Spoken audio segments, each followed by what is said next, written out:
अगली सुबह मोहनलाल अपने नाव लेकर जैसे ही समुद्र पहुंचा और जैसे ही उसने जाल फैलाया, जल परी फिर से प्रकट हो गई। क्या तुमने अपना फैसला बदल लिया है?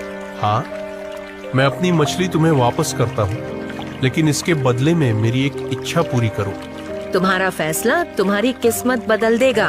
अब बताओ, तुम क्या चाहते हो?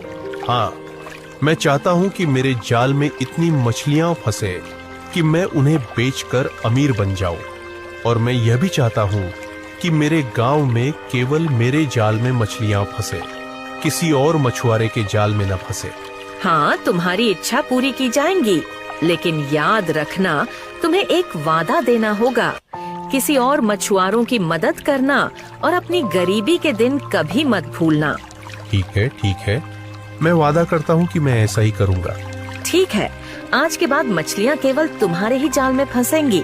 इतना कहकर जल परी वहाँ से गायब हो गई। मोहनलाल ने अपना जाल समंदर में फेंक दिया। जैसे ही उसने जाल बाहर खींचा, वो पूरी तरह मछलियों से भरा हुआ था। इतनी मछलियाँ उसने पहले कभी नहीं देखी। अरे ये तो चमत्कार हो गया। उस दिन के बाद जब भी मोहनलाल जाल फेंकता, मछलियाँ खुद ब खुद उसमें खींच जाती थीं। दूसरी तरफ गांव के अन्य मछुआरों के जाल हमेशा खाली रहते। मोहनलाल घर लौट आया। मछलियों से भरी टोकरी देखकर परमिला और रोहन की आंखें चमक उठी। अरे वाह, इतनी सारी मछलियाँ, आज तो जी भर के खाएंगे।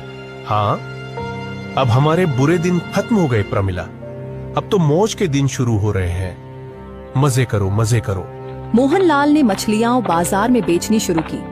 धीरे धीरे उसकी झोपड़ी एक आलीशान हवेली में बदल गई। वह अब केवल धनवान नहीं, बल्कि पूरे गांव का सबसे प्रभावशाली व्यक्ति बन गया। गांव के अन्य मछुआरे, जिनमें विजय भी शामिल था, अब मछलियों के लिए संघर्ष कर रहे थे। उनके जाल हमेशा खाली रहते। एक दिन विजय उदास होकर सभी मछुआरों से बोला, अरे भाई, ये तो बड़ी अजीब बात है।